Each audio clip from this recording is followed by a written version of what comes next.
And now, it's time for another Dice Tower review with Tom Vasel.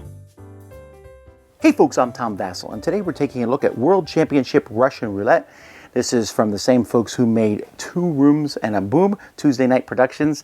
And this game is a game in which you are participating in the fun sport of Russian Roulette, where you spin the trigger to a gun, place it to your head, and hopefully you draw a click instead of a bang.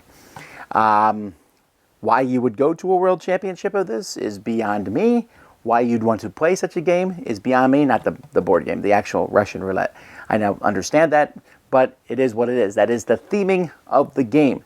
You're taking a team of people to this championship, so you're going to come out either hopefully alive or, well, guess you're not going to win if you're dead.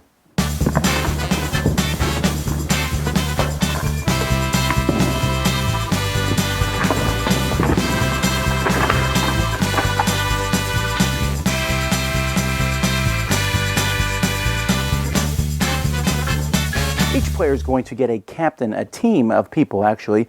You have 4 people participating in this extremely fun tournament. So here's the blue and the orange teams. Each team also will get a die that's numbered from 0 to 5. You're going to get 6 click cards of your color, and you'll also get 1 bang card.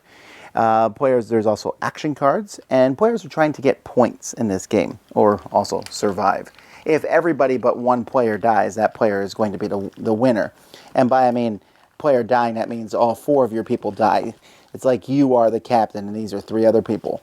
But you're going to be getting points during the course of the game, so the first person to get to 15 or more points will win, as long as they also have the most points at that point. So each round is going to happen like this. Now players have a reference card, and this reference card tells you how things go. So this reference card is going to be in front of you, and the first thing is pocket. You're going to take one of the cards from your hand and pocket it, put it underneath your thing here. You can put your bang card there, or you put one of your click cards there.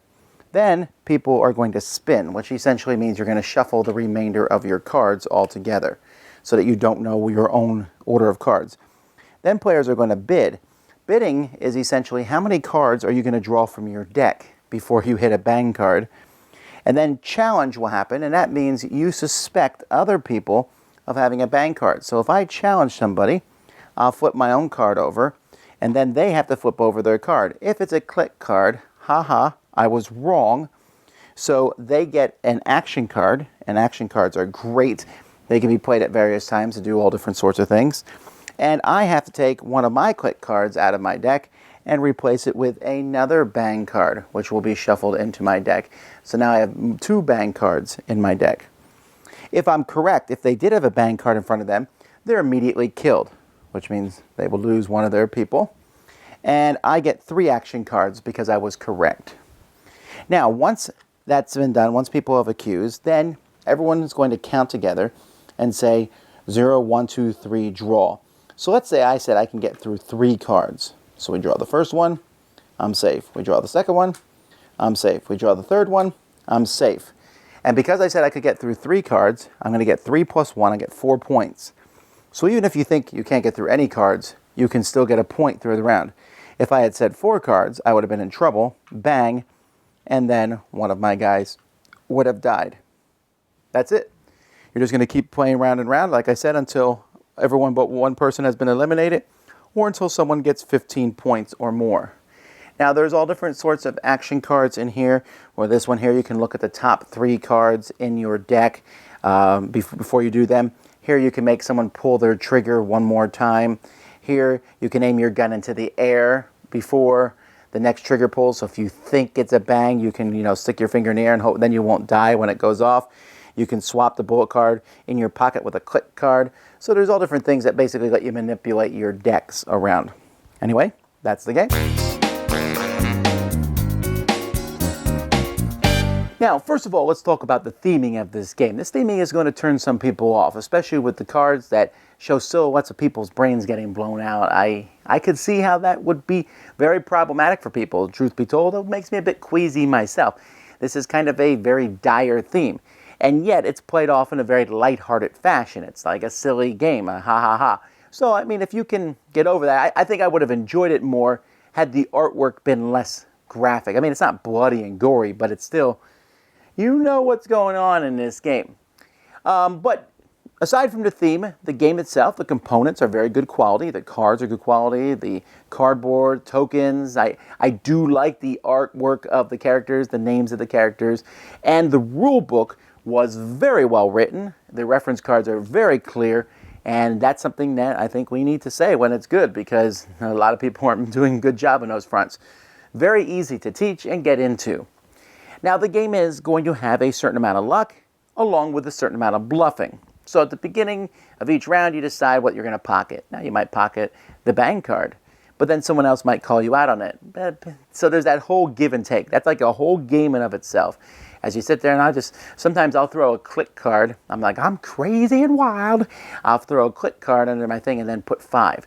Because people are going to watch what you bid. If you bid a high number, 3, 4, 5, people are going to say, they probably put the bang card underneath their character, because that way you can flip cards over and you don't have anything to worry about. If they put a low number, they probably didn't put the bang card underneath their thing, but who cares? They're not going to get many points either.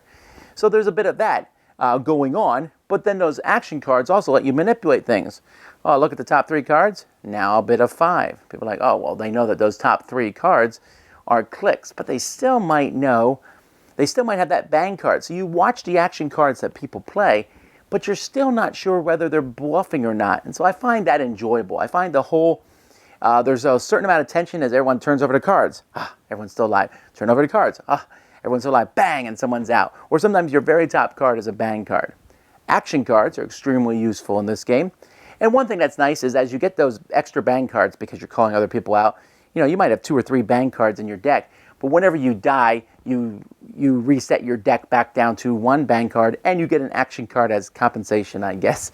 So that is a nice thing there. But there is player elimination in the game. You could be eliminated, although I would argue that if you're eliminated, you get to play 4 rounds. If you die in all 4 rounds, first of all, you're really pushing your luck. But secondly, the game isn't going to be that many rounds anyway. People are going to be getting points. The game does not take too long. It does not overstay its welcome. So I like it. I think it's a fun party-style game. Kind of a dreary, dubious theme, but looks good, plays well. The dice are basically just there to hide a number, but I like them. They're quality dice. So I think a lot of people are going to really enjoy this one, Russian Roulette, World Championship version. Dice Tower Judgment, approved. Thanks so much for watching the Dice Tower videos. Find more great videos and reviews, as well as our top-rated audio podcast at Dicetower.com.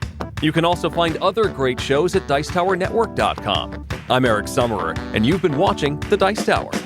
The Dice Tower is sponsored by Cool Stuff Inc., where you can find great games for great prices.